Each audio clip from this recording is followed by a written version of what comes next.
İngiltere Meclisi'nde Türkiye, Kürdistan ve Suriye Tüm Partiler Parlamento Grubu APPG, Kürtlere yönelik saldırı ve baskıları Britanya parlamentosu gündemine taşıdı.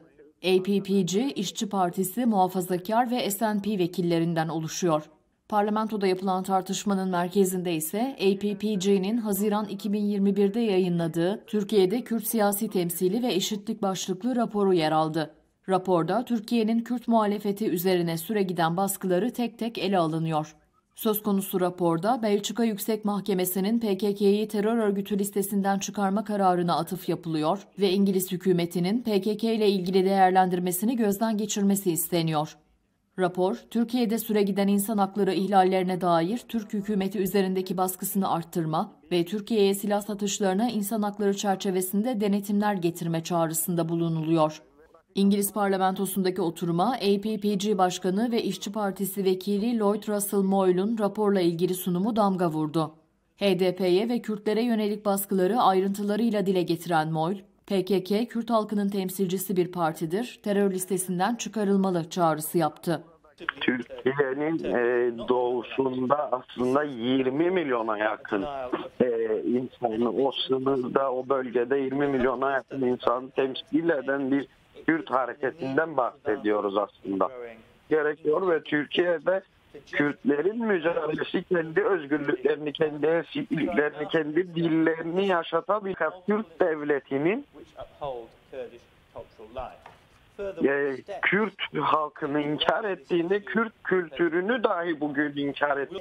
İngiliz devletinin Türkiye'ye yönelik kritizasyonu yaptığı kritiklerin tamamıyla değişmesi gerekiyor. Önerimiz Türkiye'ye yaklaşımın artık değişmesi. PKK'nin listeden çıkarılmasına ilişkin yeniden bu başlığa dönmek istiyorum. Bugün bizim için önemli olan bu. PKK'nin terör listesinden çıkarılması gerekiyor. PKK'nin terör örgütü olmadığına ilişkin doneler vardı. Bu kanıtlanmıştır. PKK bir özgürlük mücadelesi yürüten bir harekettir ve Kürt halkını temsil eden bir partidir. Politikasını yapmakta PKK hiçbir şekilde bir terör örgütü değildir. Bunu tartışmaya bile açmamız mümkün değildir. Fakat bugün İngiltere'nin, Türkiye'nin Orta Doğu'yu vermeye çalıştığı dekoru desteklemesi Belçika Yüksek Mahkemesi'nin PKK meşru bir partidir kararını da hatırlattı. Hem Belçika Mahkemesi hem de bizler APPG olarak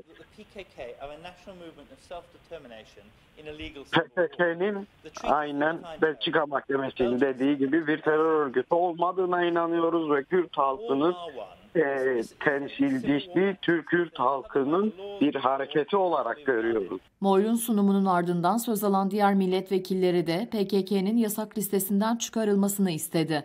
Önder Apo'ya yönelik tecrit gündeme getirildi. Abdullah Öcalan'ın halen İmralı Adası'nda tutsak edilmesi, izole altında edilmesi de Türkiye'nin aslında Türkiye içerisindeki Kürtlere uyguladığı baskının bir parçasıdır.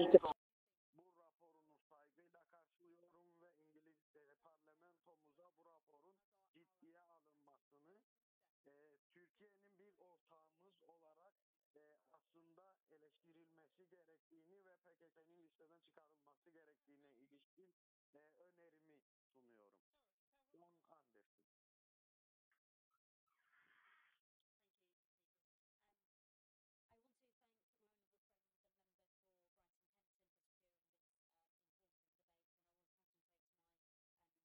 Öncelikle Russell Moyle'ye bu konuyu parlamentoya getirdiği için teşekkür ediyorum.